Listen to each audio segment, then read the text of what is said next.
లాంటి నాకు జీవాన్ని పోసి కలలాంటి బ్రతుకు కళతోటి నింపి వలపన్న తీపి తొలిసారి చూపి ఎదలోని సెగలు అడుగంట మాపి తులివెచ్చనైనా ఓదార్పు నీవై శృతిలయలాగా జత చేరినావు.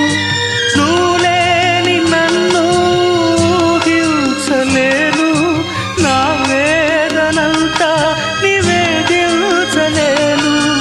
అమరం అఖిలం మన ప్రేమ ప్రియతమా నా హృదయమా ప్రేమకి ప్రతిరూపమా.